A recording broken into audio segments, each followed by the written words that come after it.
Hello everyone. आप सभी का मेरे चैनल एसएसटी विद सुनील में एक बार फिर से स्वागत है।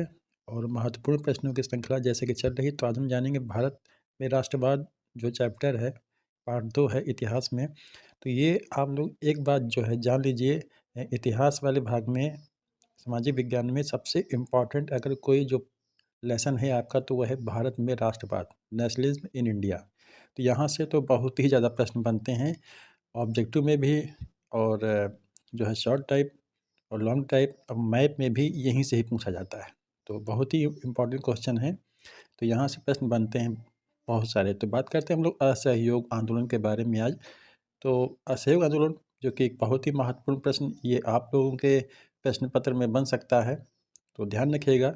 असहयोग आंदोलन में क्या क्या पूछा जाता है, जैसे असहयोग आंदोलन के जो है क्या कारण थे, और कौन कौन से कार्यक्रम जो है चलाए गए इस दौरान, और इस आंदोलन का जो स्थगन था, इस आंदोलन को कैसे रोका गया और क्यों रोका गया और उसके परिणाम क्या हुए, तो हम लोग आज इसको जानते हैं जल्दी से। तो सबसे पहले आप लोग को लिखना क्या है, तो हेडिंग पड़ेगी आप लोगों की असहयोग आंदोलन। देखिए, ब्लू और ब्लैक पेन का ज़रूर इस्तेमाल करें, ज़रूरी चीज़ों को हाईलाइट करना है, वही चीज़ हम आपको यहाँ बताना चाह रहे हैं। तो असहयोग आंदोलन ये महात्मा गांधी के द्वारा जो है शुरू किया गया भारत का पहला राष्ट्रव्यापी आंदोलन था। ध्यान रखिएगा, जानने को बहुत कुछ है, लेकिन एक प्रस्तावना यहाँ बनानी पड़ती है। तो पहले आप लोग उसमें ये ज़रूर लिखिएगा कि असहयोग का प्रस्ताव जो है सितंबर 1920 में कलकत्ता अधिवेशन में जो है पेश हुआ, और मोहर कब लगी, जो है दिसंबर 1920 के नागपुर अधिवेशन में। तो प्रस्तावना जब आप लिखेंगे इस आंदोलन की एक शुरुआत लिखेंगे, तो उसमें इन दोनों चीज़ों को आपको ज़रूर डालना है। तो थोड़ा क्या होगा ना, इसका एक अच्छा प्रभाव पड़ेगा आपके आंसर पर। जो कॉपी चेक करेगा उसके ऊपर भी, तो सबसे ज़्यादा उसी पर प्रभाव पड़ेगा, तो वो आपको अच्छे नंबर जो है देगा। अब बात करते हैं ये आंदोलन जो शुरू हुआ, इसके क्या कारण थे। तो प्रथम विश्व युद्ध इसका सबसे पहला जो है कारण आपको लिखना है। और प्रथम विश्व युद्ध के दौरान जो है अंग्रेजी शासन ने भारतीयों से वादा किया था कि हम आपको आज़ाद कर देंगे, आज़ादी देंगे। उसके बाद जब वो जीत गए, तो उन लोगों ने रॉलेट एक्ट पेश कर दिया, जिसमें जो है शक के आधार पर या संदेह के जो है आधार पर किसी को भी जेल में बंद किया जा सकता था। तो उसको काला कानून कहा गया। तो 1919 में आप ये ज़रूर लिखेंगे, ये हेडिंग डाल करके इस पॉइंट्स को ज़रूर जो है हाईलाइट करना है। फिर दूसरी हेडिंग में आप लिखेंगे जलियांवाला बाग हत्याकांड। ठीक है, तो जलियांवाला बाग हत्याकांड जो है अमृतसर में रेजिनाल्ड डायर के द्वारा किया गया था 13 अप्रैल 1919 को, जिसमें जो है बहुत से लोग मारे गए थे। तो इस चीज़ को आपको इस वाली हेडिंग में ज़रूर डालना है। ठीक, फिर है भारत में जो है भारतीयों को स्वशासन जो है देने के संबंध में मॉन्टेग्यू चेम्सफोर्ड सुधार जो लागू हुआ था 1918 में, एक कानून जो है बना था, 1919 में लागू हुआ था। तो भारत सचिव थे इसमें मॉन्टेग्यू, और वायसराय थे भारत के तत्कालीन जो है चेम्सफोर्ड ना। तो इस मॉन्टेग्यू चेम्सफोर्ड सुधार को आप लोग जो है इस सन के साथ ज़रूर नोट डाउन करेंगे, मतलब कि लिखेंगे उसमें आप अपने प्रश्न पत्र में, अगर ये आता है प्रश्न, और उम्मीद भी है कि ये आएगा ज़रूर। उसके बाद जो अंतिम हेडिंग आप लिखेंगे, जो है खिलाफत का मुद्दा। देखिए, जो खलीफा थे ये मुसलमानों के सबसे बड़े जो गुरु होते हैं, जो धर्म गुरु होते हैं, उनको खलीफा कहते हैं। तो वो तुर्की में जो है रहते थे। तो प्रथम जो है विश्व युद्ध में जो है तुर्की था, ये जर्मनी जो देश था उसकी ओर से ये मतलब कि लड़ रहा था।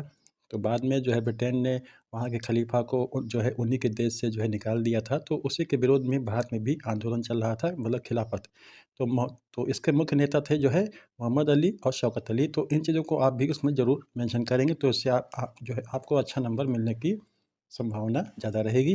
अब बात करते हैं कौन कौन से कार्यक्रम चलाए गए ताकि आंदोलन को सही दिशा दी जा सके। तो अहिंसा का प्रसार किया गया कि हिंसा का सहारा नहीं लेना है। विदेशी जो है उपाधियों का जो है लोगों ने जो है परित्याग किया। विदेशी उपाधि माने जो अंग्रेज़ थे वो भारतीयों को उपाधियाँ दिया करते थे, जैसे सर है, नाइटहुड है ना, और मतलब कि राय बहादुर है। तो इस प्रकार की उपाधियाँ जो है वे दिया करते थे। और विदेशी वस्तुओं का जो है बहिष्कार भी किया गया, और विदेशी कपड़ों की होली जलाई गई, स्वदेशी का प्रचार किया गया। तो इस प्रकार से आप हेडिंग्स को मतलब कि डाल करके अपना जो है प्रश्न जो है ये इसका आंसर बहुत अच्छा और अच्छे ढंग से आप इसको लिख करके जो है पेश कर सकते हैं। और महिलाओं ने जो है शराब की दुकानों की घेराबंदी की थी। अब बात करते हैं कि इस आंदोलन को रोका क्यों गया। देखिए क्या है कि चौरी चौरा जहाँ पुलिस थाना है ये जो कि पड़ता है उत्तर प्रदेश के गोरखपुर में, तो वहाँ पर एक भीड़ ने जो है मतलब कि फरवरी 1922 में एक जो है पुलिस जो है थाने में आग लगा दी थी, जिसमें 22 पुलिसकर्मी जिंदा जल कर के खत्म हो गए थे, मर गए थे।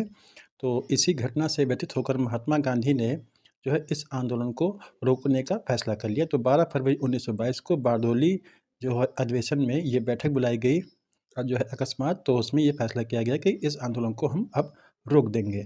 अच्छा, तो अब बात करते हैं कि इस आंदोलन के क्या परिणाम निकले। देखिए, कुछ परिणाम आप लोग इसमें लिख सकते हैं कि इस आंदोलन ने जो है देश में जो है राष्ट्रीय और एक जैसी जो है विचारधारा का प्रचार-प्रसार किया और हिंदू-मुस्लिम एकता को जो है बढ़ावा दिया, ठीक है? और इसके अलावा कुटीर उद्योगों को भी बढ़ावा मिला और अंग्रेज़ों को ये ये भी एहसास हुआ कि भारत में जो है राष्ट्रवादी भावनाएँ लोगों में पनप रही हैं, है ना? और भारतीयों में भी एक कॉन्फिडेंस ये आ गया कि हम अगर सोच विचार करके फिर से जब आंदोलन करेंगे, तो हम जो है भारत को आज़ाद करा सकते हैं। तो लोगों के अंदर इस तरीके की जो है सकारात्मक विचारधाराएँ जन्म लेने लगी थीं। तो ये प्रश्न था, आप लोग ज़रूर इन महत्वपूर्ण चीज़ों को अपने आंसर में ज़रूर लिखेंगे, तभी आपको एक अच्छा नंबर मिल सकता है। तो ये था आज का अपना वीडियो, तो मिलते हैं नेक्स्ट वीडियो में। धन्यवाद।